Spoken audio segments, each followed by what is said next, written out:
There we go. So, today we are in John chapter 10, and we're going to back up one verse again and start in verse 30.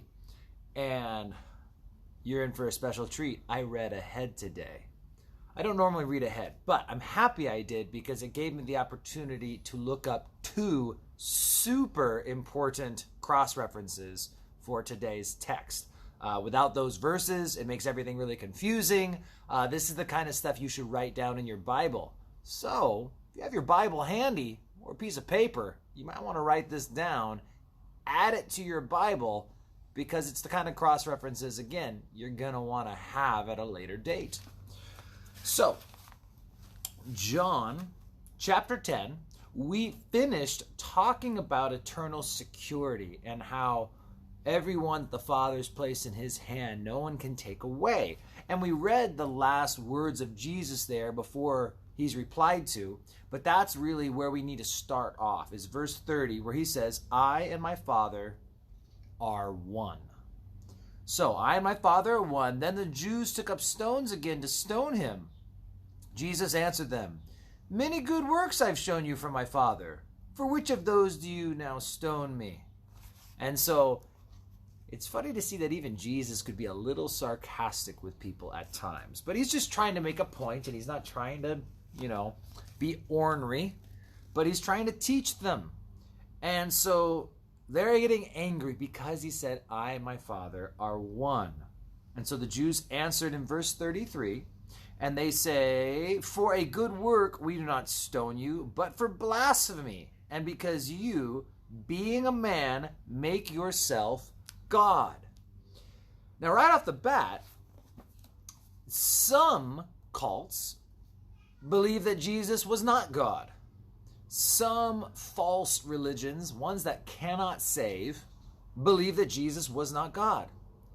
And they always say, well, it doesn't really say he's God. It's all throughout the scripture. And the idea is, the Jews knew exactly what Jesus was trying to say. He made himself out to be God. That's exactly what he was doing. Now, Jesus is kind of toying with these religious folks because he wants people to be drawn to the truth, not to force it upon them. In fact, very often we see that with God, how he lays the truth out there. He lays his love out before us. He presents himself hoping to draw us. But he's not forcing himself on anyone. He's not going there and saying, I am God and you will worship me. Oh, there'll be a time and place for that at the very end, once all decisions are made. But for the meantime, he's letting people join into his kingdom willingly.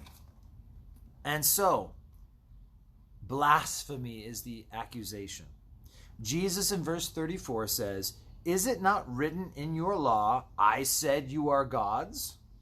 If he called them gods, to whom the word of God came, and the scripture cannot be broken, do you say of him whom the Father sanctified and sent into the world, you are blaspheming because I said I am the Son of God? If I do not do the works of my Father, do not believe me. But if I do, though you do not believe me, believe the works, that you may know and believe that the Father has sent me, and is in me, and I in him. Verse 39, Therefore they sought again to seize him, but he escaped out of their hand. So Jesus once again is testifying to his works, that his works testify of who he is. But now we need to understand, what was he talking about with the whole you are gods? Why does Jesus bring this up? Why is that statement made in the Old Testament? And why are we all not Mormon? That's what we need to figure out now.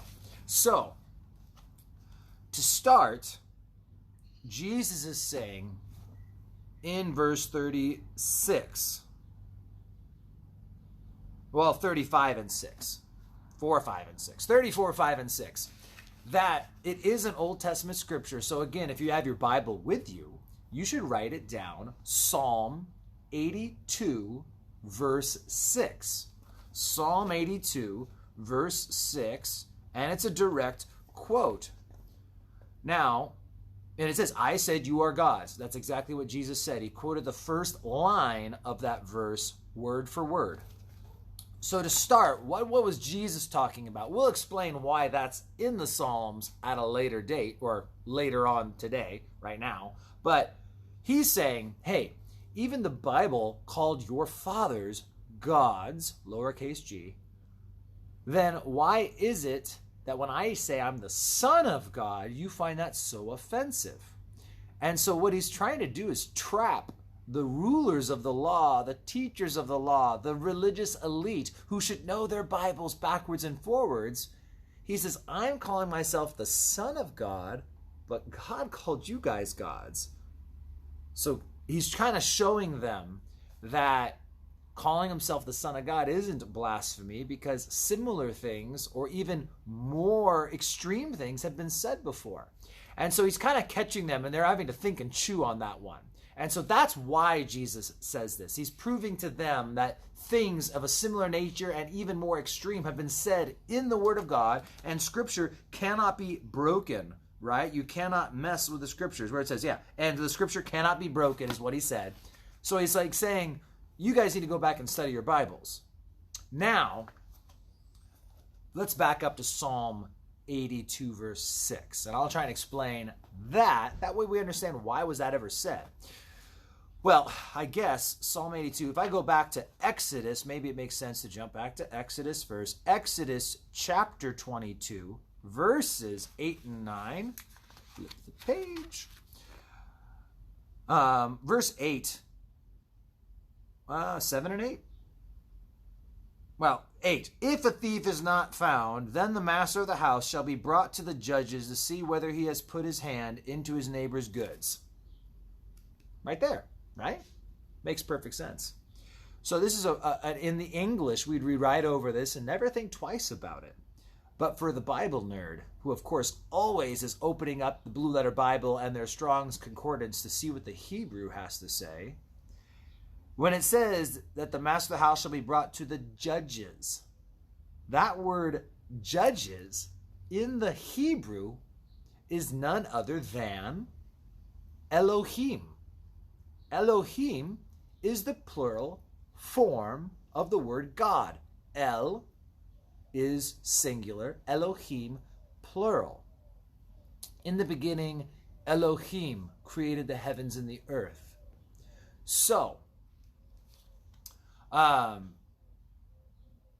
where am I going with that? Had a small brain stop right there for a second. Okay, so what it was this, was that in the Hebrew, words had multiple meanings.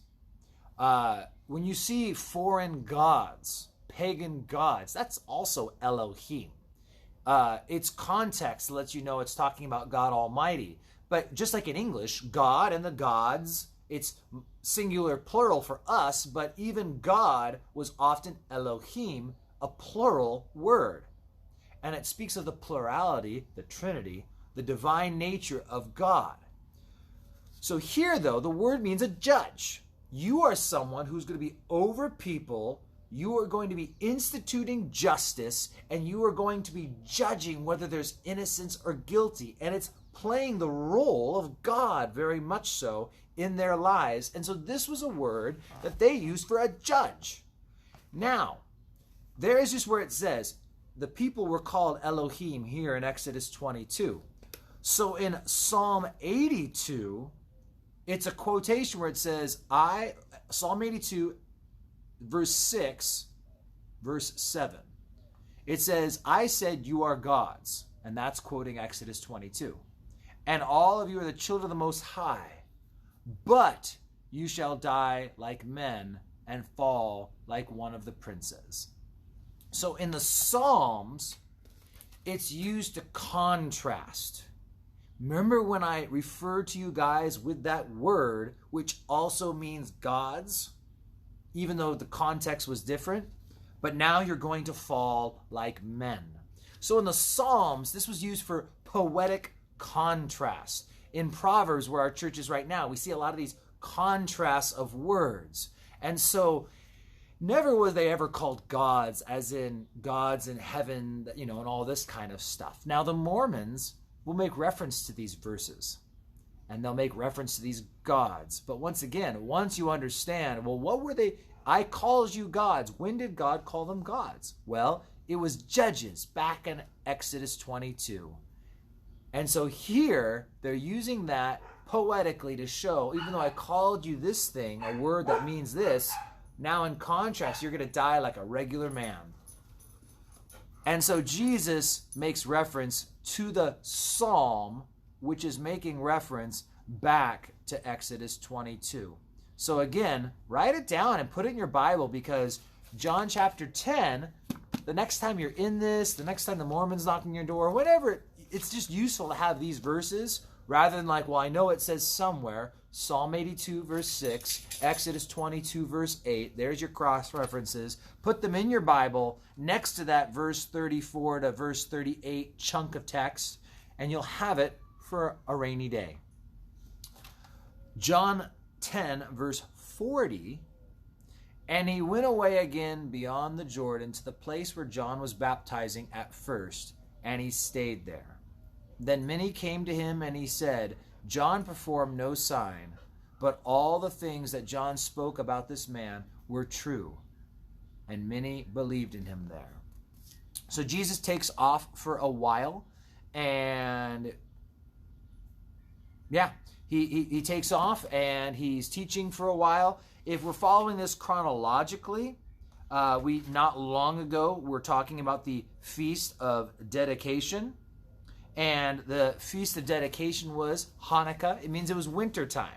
So he probably made his way from the Galilee down to Jerusalem, was there for the feast, for the celebration of Hanukkah, and then took off towards the Jordan. Because when you go down to the Jordan and you're in that area of Jericho, right on the north side of the Dead Sea, and there was a new Jericho that was built in that time, it's just much better weather. And I don't know how many times I've been to Israel, and I know some of you have been to Israel, and you're in Jerusalem, and it's frigid, and it's cold in the mornings, and you go down to the Dead Sea for the day, and it is hot, and it is sunny, and it's nice. And Jesus was just wandering around from place to place. And you'll find that he runs into blind Bartimaeus in the near future. And oftentimes beggars would also migrate down that way because they didn't have homes to live in. And so they would hang out down by the Dead Sea where the weather was nice, the sun was out, and everything was hunky-dory. So next week we'll break into chapter 11, see the story of Lazarus. So hope you wrote down Exodus 22 verse 8, Psalm 82 verse 6? Verse 6, I think. Yes. So, God bless you guys, and have a great Sunday tomorrow. Take care.